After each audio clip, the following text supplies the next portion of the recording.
This is Kaufman is Live YouTube channel. I look at comic books new and old. Today I'm looking at an old comic book, X-Force number 25 from 1993. This is part of the Fatal Attractions crossover event between all the X titles. And the cool thing about this book is it's drawn by Greg Capullo, who you might know from Spawn or Batman. And he's about to start on a new Wolverine series at Marvel Comics this year. And something I'm really looking forward to. And this is some of his earliest work. So I definitely wanted to check this out. It's got the cool hologram cover here. This is the Cable hologram. And all the Fatal Attractions comic have that holograms. There's X-Men that have the Gambit. Excalibur had a Nightcrawler. And actually, funny story, you know, when I was a kid, when I first bought the X-Men number 25, I thought these were cards that you could peel off. And I tried to peel it off, and I completely ruined my issue. So kids, these aren't cards you can peel off. You don't want to ruin your issue. And they're just cool to look at. It's a gimmick I've never seen before or since. So, but again, we got Greg Capullo on art here, and just a really cool team, and a cool villain, Exodus, here, and a really awesome double splash cover, fold out cover here. Cable's got the ridiculous cybernetic gun.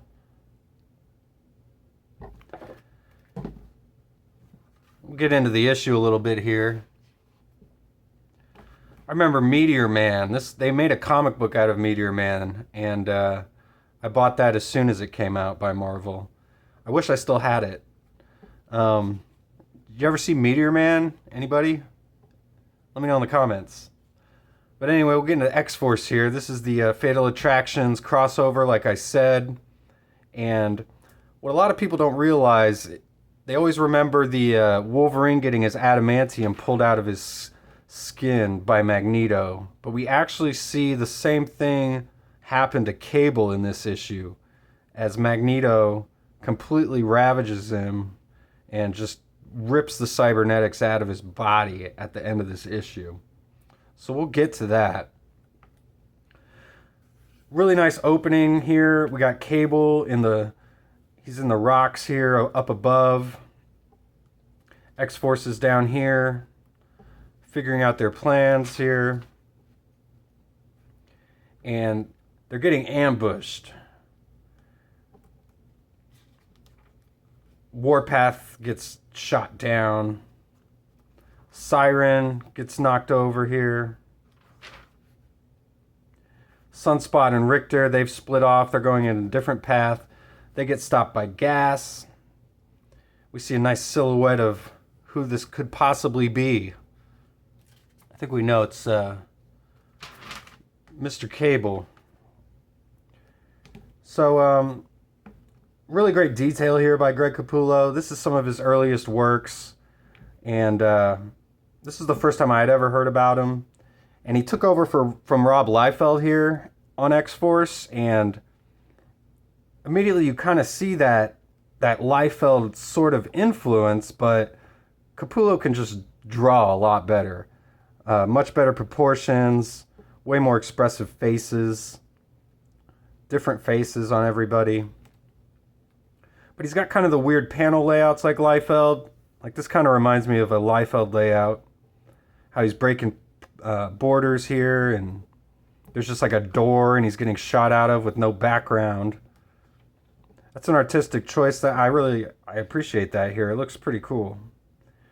But Capullo just like took what Liefeld was doing with X-Force and really just took it to a whole nother level. Really awesome splash page here of Cable. He's even doing like the cross hatching in the background to just make up for negative space, which you'd get a lot in early X-Force comics. And no feet either, just like rubble and smoke covering it. And we get the credits here, down here in the rubble here. Fabian Nicieza is the writer. And if you couldn't tell, because there's lots of script going on here, a whole lot of words to read, which you get a lot of that in a Fabian Nicieza comic. But a lot of good dialogue and interaction and, character advancement between all the members of X-Force, which was one of the highlights of X-Force, is just all the character drama. I really like this page too. Just some nice layouts and shadows, use of silhouettes here. We got like the feet coming down and they're all in shadow, but we see Farrell sniffing his feet. Lots of neat stuff here. We get Sunspot. I love Sunspot. I love this design. I love the way he draws the circles showing his sun power, his heat ray.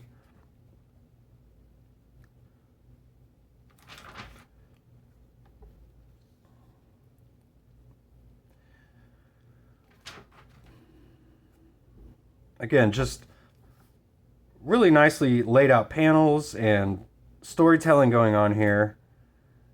And it feels like X-Force comics like the early X-Force comics. It still has that same feel, but we've got like this, a 3 or 4 panel layout here with one giant illustration on one side, which is a page layout that Liefeld would use a lot. But these figures are just so much better drawn, and these faces are just really well done. And you can see how Capullo, has continued to get work all throughout the years, because it's just really solid stuff. Really great portrait of Cable. I love the way he draws the electricity coming out of his eye.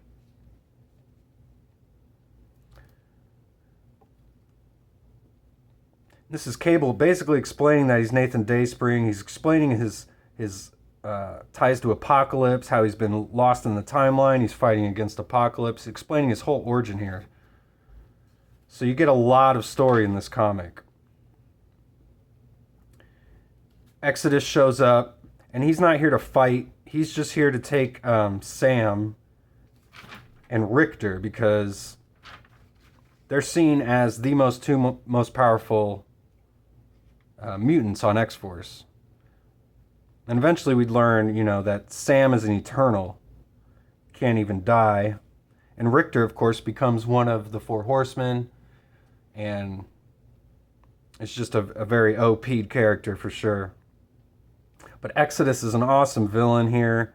I love the way Capullo draws him. It really... This is some of the first appearances I ever remember of Exodus. And he really knocks it out of the park, just establishing this character. So, got this really cartoony tornado. It kind of sticks out in this comic here. Looks very, like this was like a quick page, it kind of looks like. This is a pretty long book. It's an anniversary issue. I think it might be like 30 to 40 pages long. So there's a lot of story going on here. We get to Avalon, which is where Magneto is doing all of his bidding here. And of course, Exodus is a member of the Acolytes, and he's brought Cannonball and Richter up there, and X-Force is coming to save him.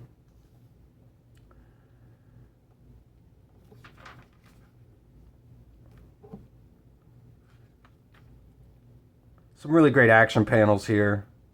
I like this panel. There's just like so much detail in all the little characters here, even though they don't really do much on the color.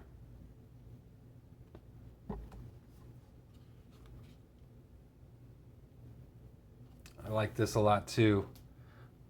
Exodus kneeling, and he's just shooting off all his power as X-Force goes flying. And Capullo likes to draw the borders himself here on some of these action shots to really exemplify that someone's getting blasted.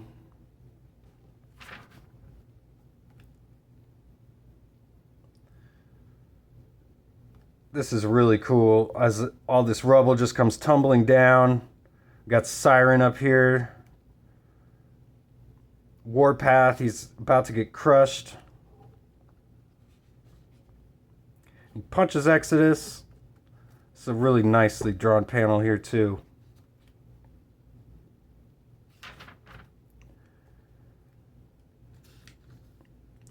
Just all this like background too, all this little technological mumbo jumbo in the background really adds to the book. And he likes drawing all the speed lines too, like a manga. Feels like a Japan styled panel there. He's really got that kind of Jim Lee style in the mouths and the eyes at this point in his career anyway. His style would get way more wild. We get this great Magneto here, really awesome Magneto. Love the way Capullo draws Magneto. The black eyes under the black face under the mask with the white eyes, or the red eyes here when he's really pissed. And we get the big money shot here of Cable just getting all his cybernetics ripped out. He's bloody and dying here. His face is all mangled. Really cool. Another great drawing of Magneto standing over Cable, just like he did Wolverine. This takes place before Wolverine gets his adamantium ripped out. But that's the end of the issue as Rusty and Skids, they're with Magneto and Avalon, and X-Force retreats. They've got Cable. They were able to take back Richter and Cannonball. Magneto says that it's a battle which Cable has won. But, you know, he barely survived. So, cool issue. Just wanted to make this video and share this with you guys because this is a really fun issue. Greg Capullo on art, X-Force number 25. Please subscribe to the channel if you haven't yet. I've got daily videos, and I'd like to see you on the next one. So, adios.